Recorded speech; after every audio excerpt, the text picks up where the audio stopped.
প্রতিটি মেয়ের সময় কেটে যায় রান্নাঘরে। সকাল থেকে রাত পর্যন্ত এই রান্নাঘরে থাকতে হয়। দিন যে কিভাবে চলে যায় সেটা বোঝার কোনো উপায় নেই। আসসালামু আলাইকুম, সবাই কেমন আছেন? আমি সবাই ভালো আছেন। আমি আল্লাহর রহমতে অনেক ভালো আছি। Welcome to my another blog. তো সকালবেলা ঘুম থেকে উঠে আমি শুরু করে দিয়েছি আজকের ব্লগটা। ফার্স্ট আমি ঘুম থেকে উঠে বিছানাটা গুছিয়ে নিয়েছি। তো এদিকে রান্নাঘরে চলে আসলাম। রান্নাঘরে এসে দেখতেছি আম্মু বাজার করে নিয়ে আসছে কিছু। তো এখানে 2টা মাছ নিয়ে আসছে। তো এগুলো হচ্ছে যে তেলাপিয়া মাছ। তো মাছগুলো জীবিত ছিল। মাছগুলো দেখে আমার থেকে অনেক ভালো লাগছে, কারণ জীবিত মাছ দেখতে অনেক ভালো লাগে। তো মাছগুলো নড়তেছিল, তো আমি এগুলো দেখতেছি চেক করে। মাছটা অ্যাকসেপ্ট করে রেখে এখানে দেখতেছি আরো কিছু বাজার নিয়ে আসছে। তো আমি বাজারগুলো খুলে দেখতেছি। তো ফার্স্টে দেখতেছি আমার আম্মুর পান।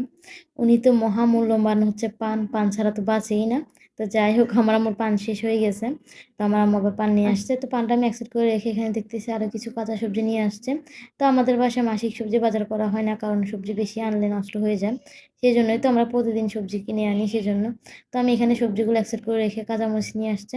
তো কাঁচামরিচও শেষ হয়ে গেছে। যেহেতু মাস শেষ, আমাদের এখনো মাসিক বাজার করা হয় নাই। তো 15-16 তারিখ করে মাসিক বাজার করবে। তো এখন অল্প অল্প করে সব কিছু আনছে। তো যাই হোক, আমি এখন মাছটা কেটে নেব। তো মাছটা কাটতে যে আমার এত পরিমাণ কষ্ট হয়েছে আর কি বলবো। যেহেতু মাছটা জীবিত ছিল, তো হাত থেকে বারবার পড়ে যাচ্ছে আর হাতাগুলো ঢুকে যাচ্ছে। তো এইভাবে করে আমার অনেক জায়গা দিয়ে হাত কেটে গেছে। তো আজকে ভাত খাওয়াইতে বসে এত পরিমাণ কষ্ট হয়েছে আমার ছেলেকে। তো যাই হোক, আমি মাছটা কাটা শেষ। এখন আমি মাছটা ভালো করে লবণ দিয়ে ধুয়ে নেবো। তো এদিকে আমার আপনাদের সাথে কথা বলতে বলতে মাছটা ধোয়া হয়ে গেছে। তো এখন আমি হলুদের গুঁড়া, মরিচের গুঁড়া, লবণ দিয়ে ভালো করে মাছটা মেখে নেব। মেখে আমি ভাজা বসিয়ে দেবো। তো প্রত্যেকটা মাছ আমাদের বাসায় ভাজতেই হয়, শুধু পাঙাশ মাছটা ছাড়া। ওইটা আমার আম্মু যেহেতু খায় না আর ভাজতে হয় না, তো আমার আম্মু ভাজা ছাড়া মাছ রান্না করলে খেতে চায় না। তো আমি এখন মাছটা একে একে সবগুলো একসাথে দিয়ে আমি ভেজে নেব। তো আমাদের বাসায় তেলাপিয়া মাছটা সবার অনেক পছন্দের, বিশেষ করে আমার আম্মুর অনেক পছন্দের। তো এদিকে আমার আপনাদের সাথে কথা বলতে বলতে মাছগুলো ভাজা হয়ে গেছে। তো আমি মাছগুলো নামিয়ে নেব। তো 2টা মাছ ভেঙে গেছে, যেহেতু সবগুলো মাছ একসাথে দিচ্ছি, তো সবগুলো একসাথে উল্টানো সম্ভব ছিল না। তো যাই হোক, এখন আমি তরকারিটা বসিয়ে দেবো। আজকে বেগুন দিয়ে আলু দিয়ে রান্না করব, আর এই বাঁধাকপি ভাজি করবো। তো ওই দিন আমার ছোটো বোন নিয়ে আসছিল, ওর নাকি বাঁধাকপি খেতে খুব ইচ্ছে করতেছে। তো যাই হোক, অর্ধেকটা ছিল, তো ওইটা আজকে ভেজে নেব।